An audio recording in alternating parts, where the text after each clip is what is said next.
اعوذ باللہ من الشیطان الرجیم بسم اللہ الرحمن الرحیم۔ فخر زلیخا یعنی حبابہ کا جوان ہونا۔ حبابہ کو اللہ سبحانہ تعالیٰ نے امام علی علیہ السلام کے دور میں سے امام رضا علیہ السلام کے زمانے تک طولانی عمر عطا فرمائی۔ اس زمانے میں حبابہ بہت بوڑھی ہو چکی تھی، جسم کا گوشت ڈھل چکا تھا، سر کے سارے بال سفید ہو گئے تھے، مگر آنکھیں، عقل اور فہم کامل تھا۔ ان کے پاس ایک سنگ تھا جس پر مہر امامت تھی۔ امام رضا کے پاس جب حبابہ آئیں تو امام نے اس پتھر پر اپنی مہر لگائی، جس سے وہ بہت مسرور ہوئی۔ امام علی علیہ السلام نے فرمایا تھا کہ حبابہ وہ خاتون ہیں جو زمانہ مہندی میں واپس رجوع کریں گی۔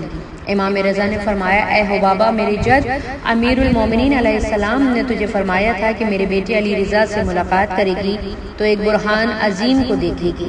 حبابہ نے کہا، مولا میں منتظر ہوں۔ مولا رضا نے فرمایا، حبابہ تو اپنے سفید بالوں کو کیا دیکھتی ہو؟ حبابہ نے عرض کی، مولا کیوں نہیں؟ مولا رضا نے فرمایا، تو کیا تو پسند کرے گی کہ یہ سیاہ ہو جائیں جیسی تیری جوانی تھی، واپس آ جائے؟ حبابہ نے حیرت اور استجاب سے عرض کی، کیوں نہیں مولا؟ مولا رضا نے فرمایا، اتنے میں سیاہ بال تیرے کافی ہیں، اور برہان کا آشکار کروں یا نہیں؟ حبابہ نے جب اپنے بالوں کی طرف نگاہ کی تو وہ سیاہ ہو چکی تھے۔ یہ دیکھ کر حیرت و خوشی سے بولی، فضل خدا آپ کا سایہ ہم پر تا حیات آشکار رکھے۔ امام رضا نے فرمایا، کیا ان سفید بالوں کے ساتھ جوانی بھی چاہتی ہو؟ حبابہ گویا ہوئی، کیوں نہیں میرے سردار؟ اسی برہان بزرگ نے مجھے خبر دی تھی۔ امام رضا نے فرمایا، حبابہ اس سے زیادہ برہان یہ ہے کہ تم اپنے نفس میں پیدا ہوتے ہوئے دیکھ رہی ہو، اور میں تمام لوگوں سے دانا تر ہوں، اور تیرا اشارہ فقط توارے پن کی طرف ہے۔ حبابہ نے آنکھیں جھکا کر کہا کہ میرے آقا و سید، جو فضل سبحان اللہ نے آپ کو حق عطا کیا ہے، اس سے مجھے بھی بہرہ مند فرمائے۔ امام رضا کے لب حرکت میں آئے تو فوراً حبابہ نے کہا، خدا کی قسم میں جوان اور تر و تازہ ہو گئی۔ خدا کو اس مکان کی خلوت میں لے گئی اور دیکھا کہ خود کو با کردار پایا۔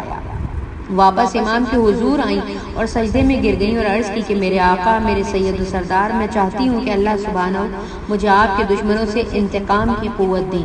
مجھے اس دنیا کی زندگی کی ضرورت نہیں۔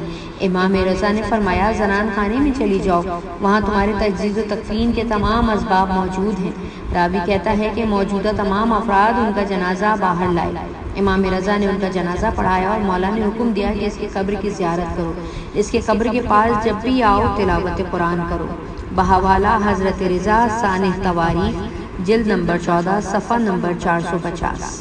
اگر آپ نے ابھی تک ہمارے چینل کو سبسکرائب نہیں کیا تو برائے مہربانی ہمارے چینل کو سبسکرائب کیجیے اور بیل آئیکن کو پریس کرنا نہیں بھولیے گا۔ شکریہ۔